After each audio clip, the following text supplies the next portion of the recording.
Well, that was some story. It's not how we expected Jesus to react, really, is it? So, what lessons can we learn from this story today?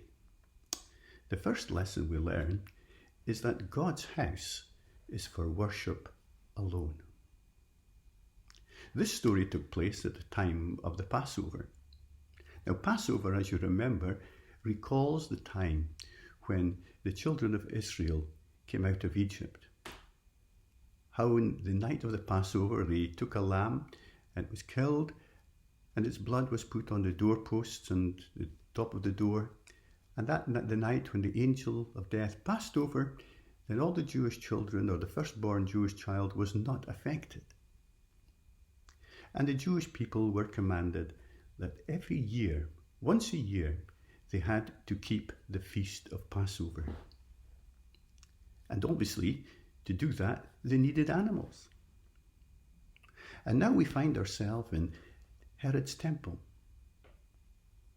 And because all the Jewish people wanted to come to Jerusalem to celebrate the Passover, they needed animals.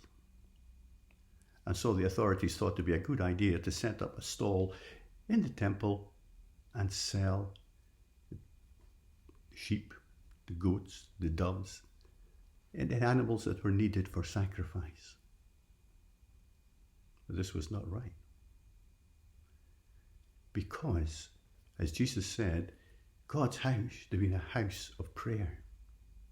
And these people who were selling all their goods and chattels and animals and changing money because the Jews came from all over the world, the known world at that time, to celebrate Passover, they were taking up the space. And this meant that the people who wanted to come into this particular area, especially who were non-Jewish, couldn't get in to worship God. And so Jesus takes these cords and whips the money changers and overturns the tables, and the money scattered all over the ground. And they were angry. But Jesus was trying to tell them that God's house was for worship alone and not as a marketplace. So they were very angry. But Jesus said, you can't do this. And they demanded a sign. The Jews demanded a sign. And this is our second lesson. What sign? Jesus said, destroy this temple, and in 3 days I will build it again. And this really confused them, because it took them, the Jews, 46 years to build Herod's temple. And Jesus said 3 days. They didn't get it. And I guess if I was there, I probably wouldn't have got it either. In fact, the disciples themselves didn't get it. Because what Jesus was referring to was his resurrection. That after he died, 3 days later, he would rise again. And this leads us to know that Jesus himself is the true temple. And the resurrection is probably the most important sign that happened to Jesus, because it affirms who he really was. He is the Saviour of the world.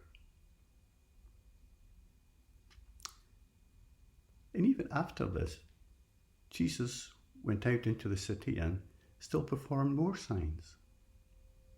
But the third lesson is that Jesus can see the motive of their hearts. He knows what's inside each one of us. And despite the many signs that he did, so they did not believe. And because they did not believe, Jesus didn't entrust himself to them.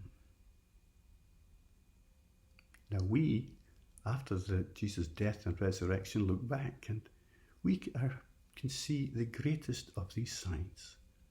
And yet, many still don't believe.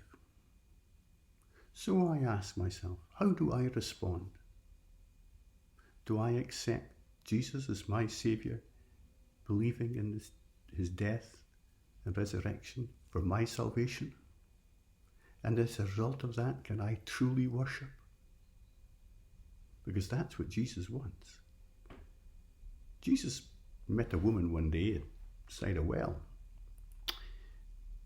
and he told her that his Father desired worshippers, but those who worship should worship in spirit and in truth.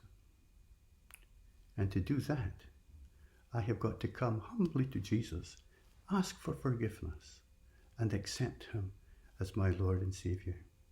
And then I can truly worship and give God the thanks that he really deserves.